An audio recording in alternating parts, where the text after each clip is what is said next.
the Pack could go all the way, collectively. Who is that guy? that face is familiar. Chris along at the half. Back. Yep. Back at half. Well, that's what Philadelphia has been pinned tonight. Back. As the kickoff from Hentrick's foot is taken at the 2-yard line by Charlie Garner, who swings to the near side. A flag is thrown.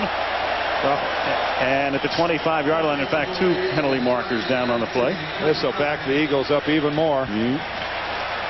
Holy shnikes. Bernie wants to make sure that both calls are on the same penalty here.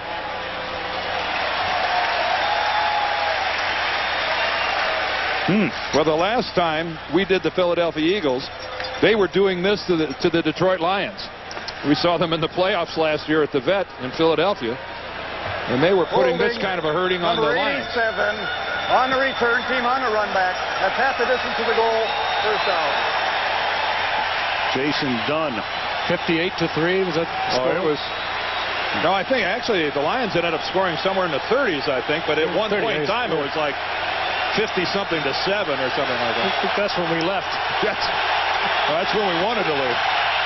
Crowd trying to jam the Eagles' signals as they're pinned down into the corner at the 7-yard line. And they did. That's exactly what they did, because they forced Richard Cooper to come out of his stance. Richard Cooper is, I'm sure, wondering, why me? I have to deal with a crowd where I can't hear the snap count. Ball start. Number 77 on the offense, moving prior to the snap. And I look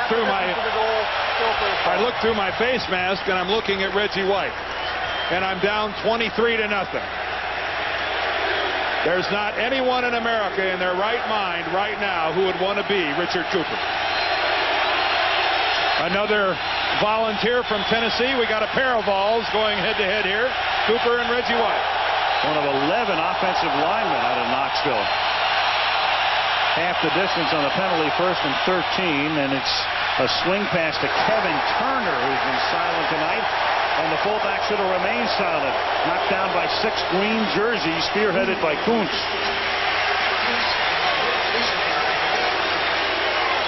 And not midnight green, the forest green. Yes.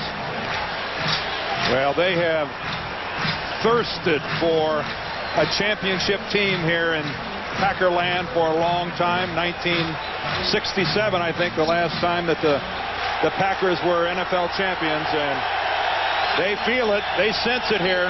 They think this 96 edition might be the one to bring it back home. Favre telling the crowd to keep it up. 2nd down and 9. Pete throws and finally finds an open man. That's Chris T. Jones. The T stands for Todd. He has a first down at the 26, and he put the T in there because there was another Chris Jones when he was playing at Miami, so he became Chris T. Jones. Big receiver that really has learned to come over the middle awfully well, too. There he is. Out of Miami. The other Chris Jones, by the way, he's the famous Chris Jones now. Chris T. The other Chris Jones, I think, just got picked up by Hamilton in the CFL. And Irving Fryer is back in the game. Well, that's good news for Philadelphia. Well, it really is. And Al, ever vigilant on the CFL waiver wires. That's really nice. Yes. Al. Yep. Man. That's what happens when you scour that agatype in the newspaper these days. All the junk that stays in your mind. From the 26-yard line, look out! Santana Dotson buries Pete. That's what they brought him in for, to bring that pressure from the inside, so Reggie White and Sean Jones are not going to be constantly double-teamed, or if you do double-team them, you're going to pay the price from inside with Santana Dotson. He just works the outside shoulder of Lester Holmes, the right guard. 73 is Holmes. There goes Dotson right around him. Holmes gives him that outside shoulder and can't do it. Oh, and some of the not-so-frozen tundra on the face mask of Santana Dotson. Timeout is taken by Philadelphia.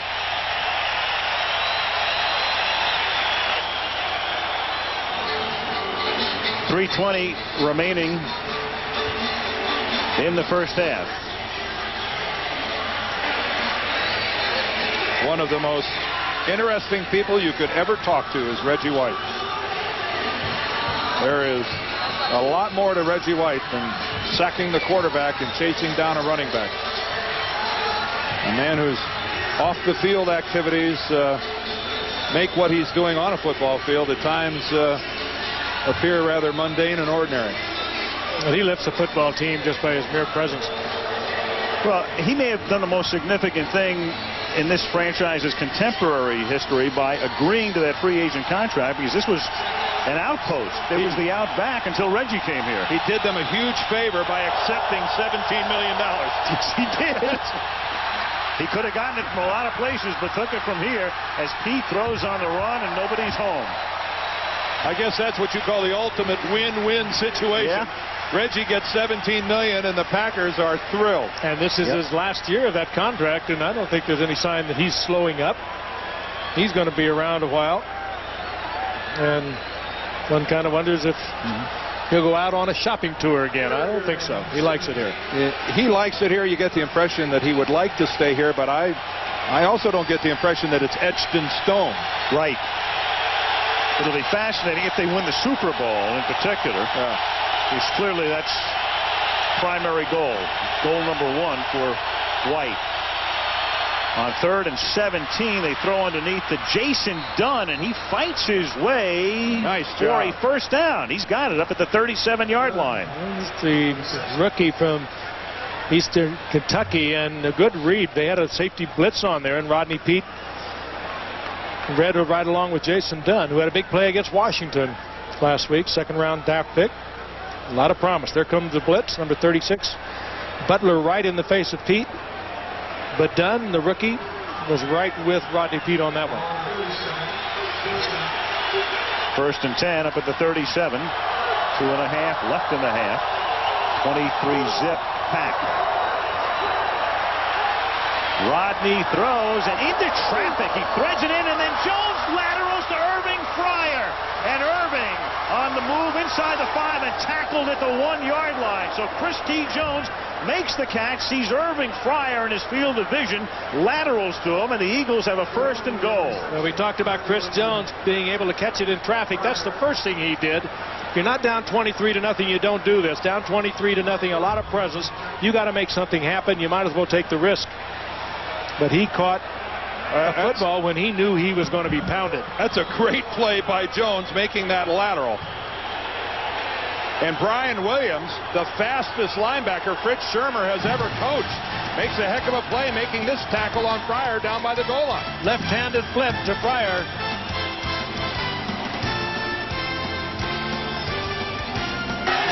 Ray Rhodes hoping his team can get back in it, and it's vital they score a touchdown here. 1st and goal, down by 23. Just 2 minutes to go. Anything positive to build on. Waters, and that's a positive. He's in for 6. Ricky finds the opening as he slithers to his left. Touchdown, Eagles. Did he put a good move to the inside? Ricky Waters with those incredibly quick feet. They're going to go for 1 here. You have a situation where you had 3 touchdowns and 3 two-pointers. That give you 24 points. I guess they're thinking the odds of doing that are slim. Right. And Gary Anderson will try to tack on the extra point. The longtime Steeler now in his 2nd year with Philly. 3 touchdowns and a field goal would give them 24. And he bangs it through. Of course, all of these scenarios being based upon the fact that Green Bay doesn't score anymore. Right. One of them, I think, they considered it late in the first half. If they don't get the 2 points, it's a letdown going in at halftime. Well, now comes a situation where clearly what the Eagles have to do is stop the Packers here. Yes. They wind up scoring fortuitously, converting on a 3rd down, and then the trick play, and they get the touchdown, and then to give that back up might spell curtains. Try and slap the ball out of there, get the turnover. Yeah, and I'll be going for it. I don't think we can expect Mike Holmgren and Brett Favre to be conservative on this possession either.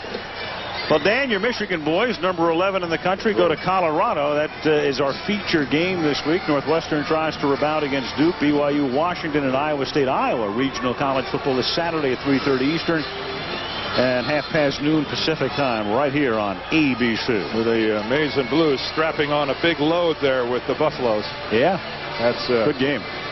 Very good game. Colorado, one of the most talented teams in the country. Tom Hutton to kick off, and it's a short kick. And it's caught at the 16-yard line by Don Beebe, the longtime Buffalo Bill. Nothing but white shirts in his path, and he gets tackled at the 25-yard line. Bobby Taylor is there. Eagles, 7 plays, and they started at their own 7-yard line.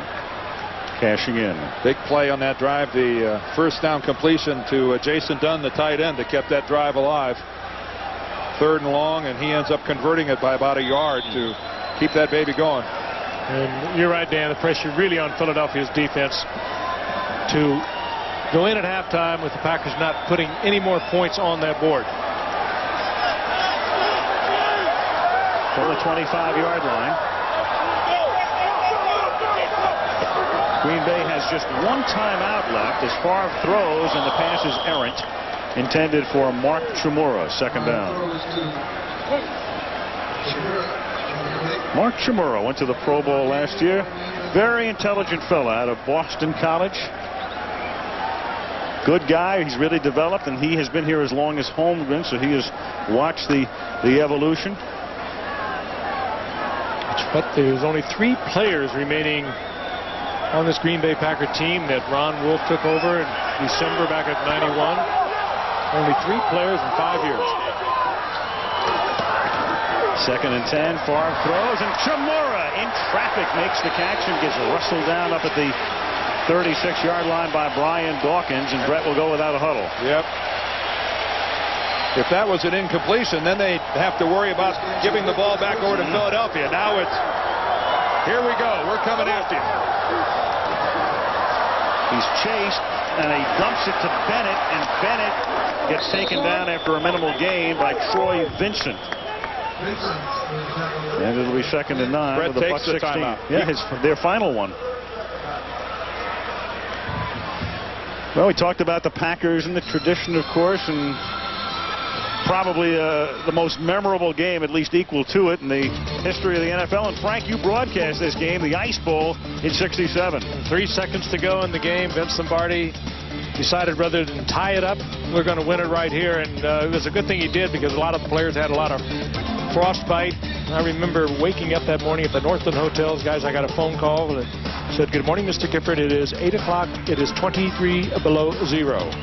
One of the most famous blocks in NFL history, the double team by center Ken Bowman and Jerry Kramer. Right guard Jerry Kramer. And you didn't ask for the windshield factor? Well, no, they gave it to me. Oh, 50 okay. plus, they said. Minus 50 plus.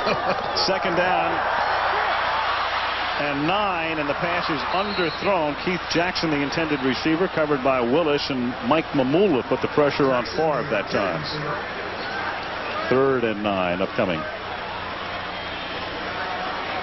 1:10 remaining, first half. You're here on an absolutely perfect night like tonight. It's hard to imagine it could actually be that cold here. Hope it's not by morning. I was doing the game with one of our dear friends, Jack Buck and Ray Scott. Tommy Brookshire was here, and they played that game in record time. Oh, I bet they did. 11 minutes. Didn't your... I think Jack told me one time he had some fortified coffee and it froze. 3rd down and 9. Pressure on Favre, but he escapes and hits Keith Jackson. Another big 3rd down conversion. And the Eagles still won't get the ball back. 18-yard pickup, and again he converts, does Favre, and clock stops with $1:03 remaining. And we talked about it. Combination of Chmura and Keith Jackson. Keith Jackson with great years at Philadelphia and then 3 years at Miami. And when he was traded up here last year, he just didn't want to come. And he didn't come until after, what, the 7th game. And this year he was right on time, reported to camp. 3 touchdowns a week ago for them. Favre, pressure, dumps it off to Bennett underneath. He swings to the outside, but good pursuit by the Eagles to knock him down at the 41 and keep him in bounds to keep the clock going. Again, the Pack out of timeouts. You know, it's just another play, but what a wonderful illustration of Favre's mobility.